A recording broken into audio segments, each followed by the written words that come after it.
검산 4학년 친구들 안녕하세요. 이번 시간은 약물 오남용 예방교육 시간이에요.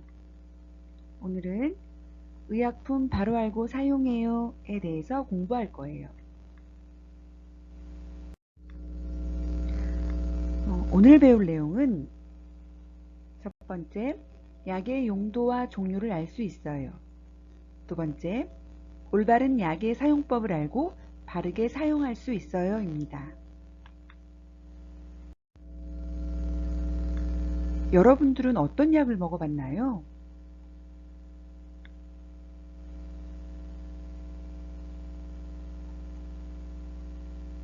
우리 주변에는 수많은 약이 있어요.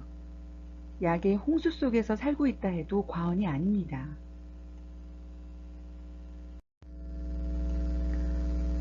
스티븐 존슨 증후군이라는 병이 어떤 병인지 동영상을 한번 보도록 하겠습니다. 한흥열 프로듀서. 2006년 안산의 한 대학병원. 스티븐스 존슨 증후군 진단을 받은 환자가 한 달째 입원 중입니다. 온몸에 염증 반응이 일어나 피부와 점막이 녹아내린 모습은 화재 현장에서 본 화상 환자와 비슷합니다. 거기다 이제 다 표피가 전신에 걸쳐서 그 표피가 물집이 생기고 이제 박리가 일어나는 고열이 생기고 그다음에 우리 몸에 있는 점막들에 염증이 생겨서 벗겨지고 하는 그런 병이죠. 스티븐스 존슨 증후군의 원인은 약으로 인한 부작용 등이 알려져 있습니다. 주장근 씨 역시 동네 병원에서 처방받은 감기약을 의심합니다. 불과 한 달 전만 해도 건강했던 31살 청년에게 닥친 불행. 감기를 치료하려고 먹었던 약이 생명을 위협하는 독이 되고 말았습니다. 황당하죠, 사실. 그리고 인생이 사실 확 바뀌어버린 거잖아요. 제 생활을 하다가. 그 약을 먹고 이렇게 되리라고 사람은 누구나 아마 그런 생각 안 하고 약을 먹을 거 아닙니까. 그리고 또 그 약 먹을 때 부작용은 제가 그 부분에서 들은 것도 없고요. 지난 1년 반 동안 모든 고통을 홀로 감당해야 했다는 장근 씨. 양쪽 각막이 모두 벗겨졌던 눈은 이제 인공 눈물을 넣지 않으면 뜰 수조차 없습니다. 또 안과 선생님은 이 치료가 안 될 것 같다는 얘기를 하시니까 저희가 평생 이렇게 살 수는 없는 거 아닙니까. 뭔가를 하면서 저도 제 일을 하고 제 나름대로 이제 저를 개척해 나가야 되는데 그러지 못하니까는 굉장히 원망스럽죠. 근데 어디에 하소연할지는 모르겠어요. 당시 처방된 감기약은 모두 7가지입니다. 감기약들은 어떨까? 직접 구입해 확인해 봤습니다. 포장을 뜯고 설명서를 확인한 결과 스티븐스 존슨 증후군이 부작용으로 표시된 감기약들을 바로 찾을 수 있었습니다. 국내 매출 실적 1위의 종합 감기약도, 세계적으로 안정성을 인정받은 해열 진통제도, 심지어 어린이용 감기약도 예외는 아니었습니다. 이상돈 씨는 18년째 스티븐스 존슨 증후군을 앓고 있습니다. 병 때문에 이미 한쪽 눈을 실명한 데다 나머지 눈마저 점점 나빠지고 있어 언제 실명할지 모르는 상황입니다. 이분은 지금 아까 말씀드린 것처럼 오른쪽 눈은 실명 상태고 왼쪽이 혈관이 점점 자라들어가는 상황이기 때문에 저희 입장에서는 소위 결사적으로 치료할 수밖에 없습니다. 당시 초등학교 4학년이었던 상돈 씨도 감기약이 병을 일으킨 원인으로 추정됩니다. 동네 병원에서 처방받은 감기약이 아들의 인생을 망쳤다는 생각에 어머니는 18년이 지난 지금도 아들의 감기약 성분이 적힌 종이를 버리지 못하고 있었습니다. 알고 싶었거든요. 마음이 상당히 아픈데요. 저로 인해서 그런 것 같은 생각이 들어갖고 하여튼 제가 할 수 있는 한은 최선을 다하고 싶어져요. 왜 어머니 때문이라고 생각하세요? 글쎄 제가 병원에서 약을 먹은 것도 저로 인해서 그런 거고 또 혹시 체질적으로 그런 거였대도 마음이 아프죠 뭐. 실명을 막아보려고 최근엔 항암제까지 투여한 상황. 이 과정에서 항암제의 독성 때문에 몸에도 문제가 생겼습니다. 방광에 출혈이 일어나면서 그 속에 고인 핏덩어리들을 제거하는 수술만 지난 2달간 20여 차례 진행됐습니다. 지난 5년간 5개 대학병원에 내원한 환자 94만여 명 중 136명이 스티븐스 존슨 증후군 진단을 받았습니다. 남녀노소를 가리지 않고 환자가 발생해 누구도 약물 부작용의 위험에서 자유롭지 못합니다.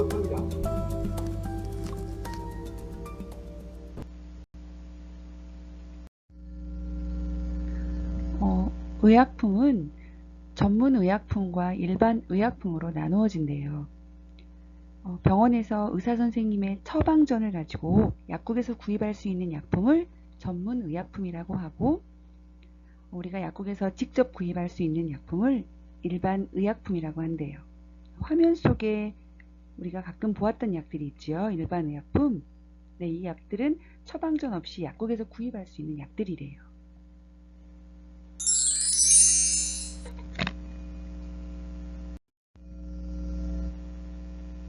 이번에는 의약품의 올바른 사용법에 대해 알아봅시다.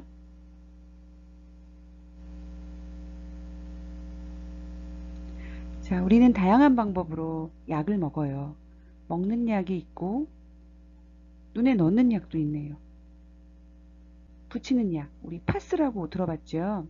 그리고 바르는 약이 있고 주사가 있어요. 자, 먹는 약은 반드시 먹기만 해야 되고 바르는 약은 반드시 바르기만 해야 합니다. 이렇게 정해진 투약 방법을 꼭 지켜야 합니다. 먹는 약을 혈관에 주사하거나 바르는 약을 먹거나 이처럼 방법이 잘못되면 어떻게 될까요?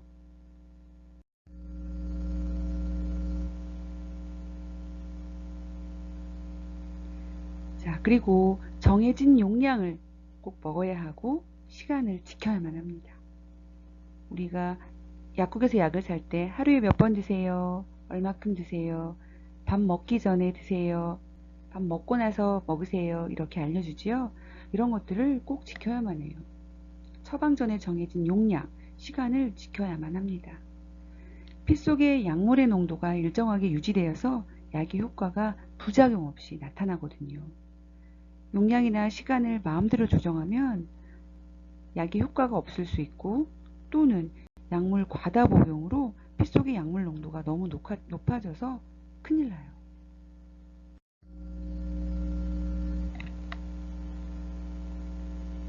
특히 약을 먹고서 10분, 20분밖에 안 지났는데 약 먹었는데도 아직도 아프네. 더 먹어야지.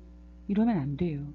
약도 소화가 되고 몸속에 흡수될 시간이 필요해요. 기다려야 해요.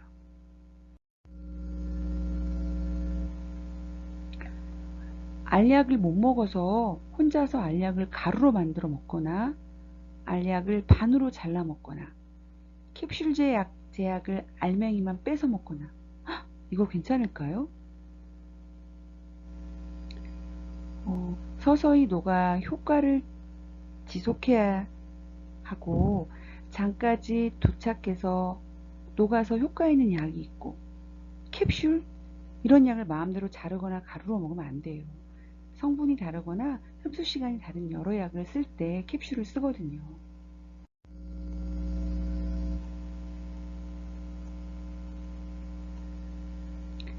옛날에 먹었던 감기약 다시 꺼내 먹는다? 안 돼요. 약에도 유통기한이 있다 없다. 조제한 봉투 속에 알약 하나하나에 약의 정보가 적혀 있어요. 옛날에 아팠던 증상, 지금 증상이 완전히 똑같지 않으니까 옛날 약은 먹으면 안 돼요. 다른 사람의 약을 먹는다? 상대방과 성별, 나이, 몸무게, 증상, 건강 상태가 모두 다르니까 약은 나에게 꼭 맞는 나만의 약을 조제해서 먹어야 해요. 그리고 반드시 현재 내가 먹고 있는 약이 있다면 반드시 처방전에 미리 이야기해야 해요. 중복되는 약이 있다면 약물 과다 복용 위험해요.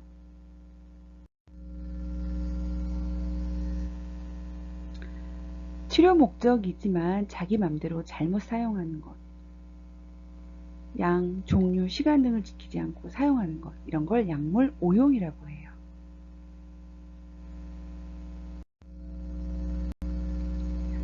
치료 목적이 아닌 기분 전환으로 기분 변화나 쾌락 추구를 목적으로 부적절하게 약물을 사용하는 거, 이런 걸 약물 남용이라고 해요.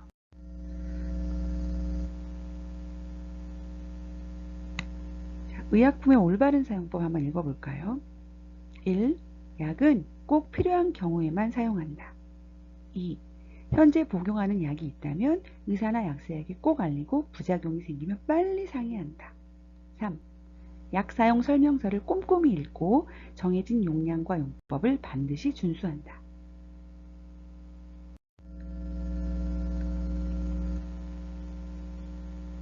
4. 미지근한 물로 먹는다. 5. 약을 함부로 깨트리거나 분해해서 먹지 않는다. 6. 보관법을 정확히 알고 지킨다. 7. 마음대로 다른 약과 함께 복용하지 않는다.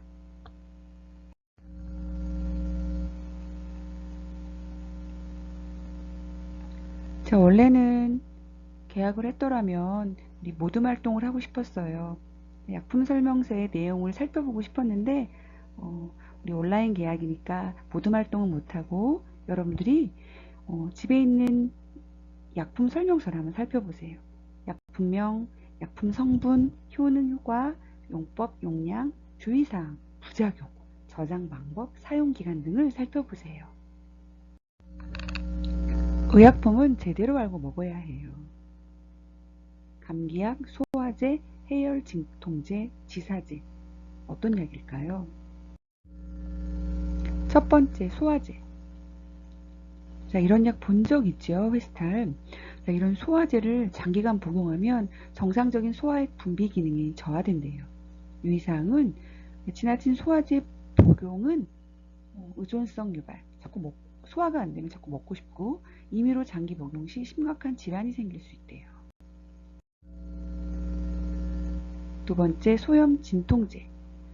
소염 진통제의 부작용은 장기간 복용 시 속쓰림, 유궤양, 위출혈 등을 유발할 수 있대요. 유의사항은 간이나 신장에 이상이 있는 환자는 주의하래요. 꼭 약사하고 의사선생님과 상의해야 해요.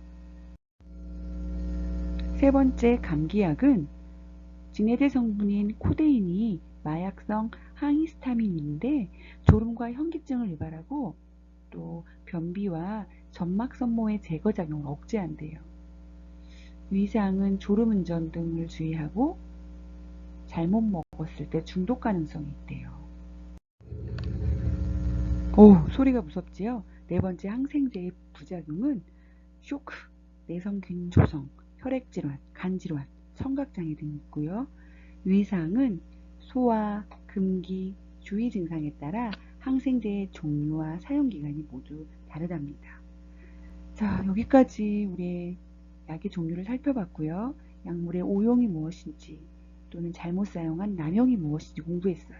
여러분들 앞으로 약을 먹을 때에는 의사 선생님께 처방을 받아서 약국에서 용량과 시간 등을 잘 듣고 정해진 용량과 시간을 정확하게 먹는, 약물을 바르게 사용하는 검산초 4학년이 되었으면 좋겠습니다. 자, 그럼 우리 또 다음 창치 시간에 만나요.